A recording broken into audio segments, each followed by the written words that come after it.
Anak pria itu tidak suka belajar. Semua kata-kata di matanya seperti laba-laba. Guru minta ia baca. Cara bacanya disengaja. Ia bodoh?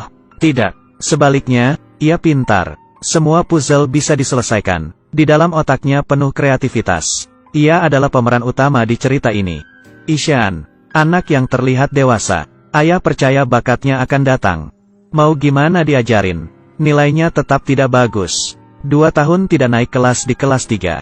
Dibanding dengan kakaknya yang selalu juara, Ishan terlihat tidak normal. Akhirnya sekolah tidak tahan. Dikeluarkan. Demi masa depan Ishan, ia dikirim ke asrama sekolah oleh ayahnya. Tidak ada kebebasan. Menghadapi tempat asing, Ishan takut. Tapi ayah tetap bersikeras. Ibu tidak tega. Dan tidak bisa berbuat apa-apa. Ia dipaksa harus menerima destinasi terbaik di mata orang tua. Datang ke sekolah baru. Ia tidak semangat masuk. Semua dilakukan sesuai aturan. Saat tanya jawab harus jawab benar. Gambar harus sesuai bentuk. Atau tidak tangannya akan dipukul. Mental Ishan tertekan. Yang awalnya girang, jadi pendiam. Di sini, tidak ada yang memperhatikan kondisinya. Setengah hari, hanya menangis di WC. Tidak bisa mengikuti pelajaran. Ditambah penolakan guru. Teman kelas tertawa. Ishan tidak tahan lagi. Ia berlari keluar ketika keluarganya mengunjunginya. Pergi ke lapangan berlari. Untuk melampiaskan kecemasan dan ketakutan batin. Walau ayahnya khawatir, tapi harus dipaksa. Demi menenangkan Ishan, kakaknya kasih dia sebuah alat lukis. Ibu menemaninya tidur. Ini kebahagiaan terindah Ishan. Esok harinya, keluarganya pergi. Dengan putus harapan. Kehidupan Ishan gelap. Menyimpan kuas favoritnya. Mengucapkan selamat tinggal. Untungnya ada yang menolongnya. Mungkin hidup anak ini akan hancur. Kalau anak kalian bertemu dengan guru seperti ini, apa bisa tenang? Saat kelas berdandan seperti badut. Menari di hadapan murid. Mungkin banyak yang anggap guru ini tidak profesional. Tapi guru yang terlihat tidak profesional bisa menyelamatkan anak-anak. Namanya Nikum. Ia adalah guru kesenian nomor 1. Berbeda dengan guru lainnya. Hari pertama kelas, ia membagikan kertas putih, menyuruh murid berimajinasi. Pemikiran anak-anak tidak boleh dibatasi. Semuanya mulai berkreasi. Hanya satu anak tidak bergerak. Itu Ishan. Nikum sadar, anak ini unik, selalu dikritik. Mengeluarkan buku tulis Ishan. Sadar semuanya coretan merah. Dan guru beri ia kritikan. Kurang dan tidak rajin dalam pelajaran. Nikum mencari cara. Karena ia bisa merasakan. Mata Ishan terlihat minta bantuan. Ingin mengenal seseorang. Harus tahu latar belakang keluarganya. Nikum pergi. Dan sadar. Nilai Ishan terus menurun. Apa anak itu bodoh? Tidak. Sebuah gambar menarik perhatiannya. Ini gambar siapa? Ishan. Nikum kaget. Gunakan warna yang berani. Ia seorang jenius. Ia memberikan saran. Tapi ayah Ishan tidak setuju. Menurutnya, anaknya tidak nurut dan rajin. Nilai jelek, dikatain bodoh. Nikum mengeluarkan buku tulis Ishan. Sadar huruf B jadi D.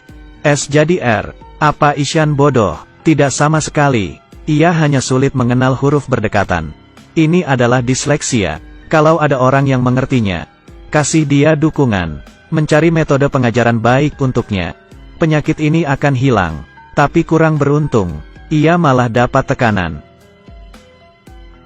Terus tolak dia. Anak yang baru umur 8-9 tahun. Sadar ia tidak sama. Sangat tidak berdaya. Agar tidak dianggap berbeda, ia jadikan dirinya tidak ingin belajar. Bukan tidak bisa. Setelah dari rumahnya, Nikum ingin bantu dia. Kelas hari itu, ia menceritakan sebuah cerita.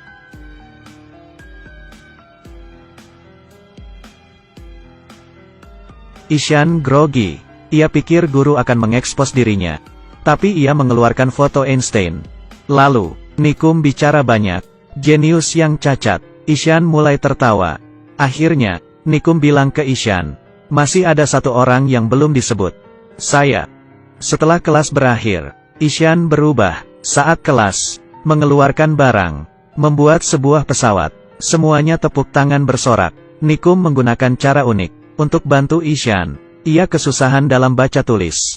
Dengan gambar bisa buat ia ingat. Pelan-pelan, ia bisa membaca huruf. Tulisan tangan semakin rapi. Nilai ujiannya semakin bagus. Demi membangun kepercayaan dirinya kembali, Nikum mengadakan lomba gambar. Hari itu banyak yang datang.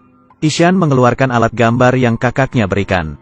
Semuanya sudah mulai. Nikum sedang gambar apa? Ia gambar Ishan. Wajah tertawanya. Terakhir, Ishan membuat lukisan bagus. Dan mengalahkan semuanya. Ia dapat juara. Semuanya bertepuk tangan. Ia menangis dan peluk Nikum.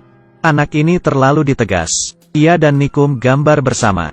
Menjadi cover di buku kelulusan. Semester ini telah berakhir. Perubahannya besar. Awal anak yang tidak bisa apa-apa. Dengan bantuan Nikum, bisa menjadi anak bertalenta. Ayah Ishan menyadari bahwa terlalu keras dengan anak. Seorang guru baik bisa mengubah anaknya. Kritik boleh, tapi tidak boleh sering dilakukan. Nikum adalah penyelamatnya. Ishan beruntung bertemu dengan guru ini. Judul film ini, Star on Earth. Setiap anak adalah bintang di bumi. Cukup bantu mereka menyeka debu. Mereka bisa jadi seperti bintang. Akan bersinar. Tapi sering, orang dewasa mengabaikan titik terang pada anak. Hanya melihat kelemahan mereka. Pertanyaan terakhir, kamu melihat talenta anak, atau kekurangan anak?